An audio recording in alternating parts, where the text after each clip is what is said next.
Thank you, Your Royal Highness, Princess Pamela. A very good afternoon or good evening to all the distinguished guests on this platform. As we continue to celebrate Africa Day and Africa Month, looking back with appreciation at the work that our forebears did for us, of fighting to free us from the shackles of colonialism and apartheid. We appreciate this opportunity. I know that I still have a question to answer, but just allow me to acknowledge you, the work that you do, and especially the IDO network and all the excellencies that are on the platform, particularly Ingonyama Yasembo, Bayete Makhulukhulu Kabhungane. My colleagues on this platform, our sisters and brothers in the diaspora who may be with us, we are honored. As I said, I would like to repeat this. And we highly appreciate this opportunity. We are thankful that you have taken the time to partner with us because we need to continue to grow and elevate our continent, especially at a time like this, when our economies have been ravaged by COVID-19, where we have to rebuild, and not just rebuild, but to build back better. We think that with platforms like this one, that is possible. It looks more and more attainable because this shows unity. This shows the strength that we always have when we are united. We are particularly enthused as this is at a time when we have just operationalized the Africa Free Trade Area, bringing along the youngest population globally and a population of 1.3 billion people and an economy of a GDP of about 2.3 trillion US dollars. It may be more because these are figures from 2019.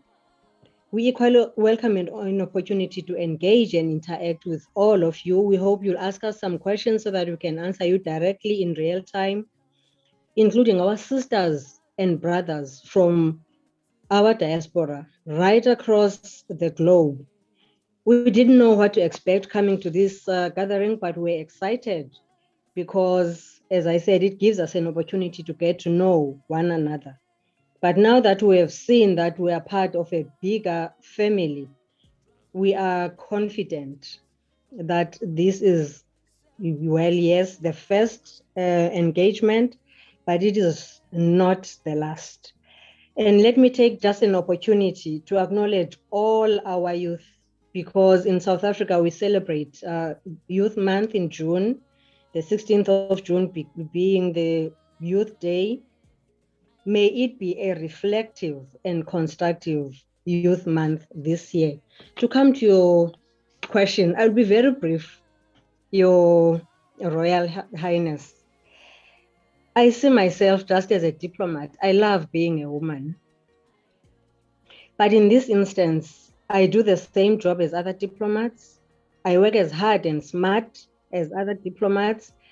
And in some instances, I dare say I work harder and smarter than some, precisely because I am a woman. For me, diplomacy affords me an opportunity to be a representative of many others. So it's a position of agency. I don't sit in the position that I sit in for myself, I sit for others. So this means one has to recognize quite early on, and as you so correctly pointed out, there are impediments when you're a woman. People, even your colleagues, don't look at you as an equal, but they look at you sometimes as an equal, but a woman equal, which means you have to redouble your efforts to produce as much as they are producing. But because you are a woman, you tend to want to produce even more than others are producing. And diplomats or ambassadors, let me say, will invariably be parts of a family. I'm part of a family, as you correctly said. So it is imperative that on a daily basis, I cover all my bases. I start with nurturing the children in the morning, making sure that they are in the right frame of mind to go to school, then touch base with my spouse to make sure that when all is said and done, I still have an intact family. And then I throw myself into my work. But as you pointed out, being a woman, it becomes difficult sometimes to hold on to positions that are accorded to us as so-called leaders. But it's important to remember why you are in whatever position you are in.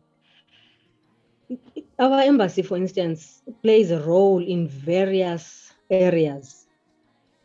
We are here to attract trade and investments for our country, but we don't do anything leaving behind the continental framework, which is Agenda 2063, where we say this is the blueprint of the Africa we want. So we attract these opportunities for our country and for our continent. Not just trade and investments. We have youth who unfortunately continue to bear the brunt of unemployment or joblessness and poverty, which is very painful because you have young people who take themselves to school, who push themselves as much as possible, some coming from very disadvantaged families. And when they get to the other side of the finishing line, they find themselves unemployed. So one of our key areas of priority here is to attract educational opportunities, training, skilling, and reskilling opportunities to make sure that our youth are a perfect fit for our various economies. Because you find unemployed graduates in their thousands, especially in my country, if I may mention this. But we keep getting told that we don't have skills, but we have these unemployed graduates. So this is an opportunity for us to say, here, our youth, skill them, reskill them. We are partners, we are friends, long-standing friends. So the best that we can do is to make sure that we meet each other halfway, to make sure that our youth enjoy the fruits of the work of our forebears. So those are the things that keep me awake at night, to make sure that we rebuild our economies. We make sure that we bring our youth to the center, to make sure that they don't just hear about the prosperity of Africa, or that the prosperity that we are trying to lift for our continent, but they are part of rebuilding these economies and making sure that the continent prospers, and they are part of driving whatever positives come from our continent. I will pause there for now, Excellency, and Your Royal Highness, and thank you very much for the opportunity.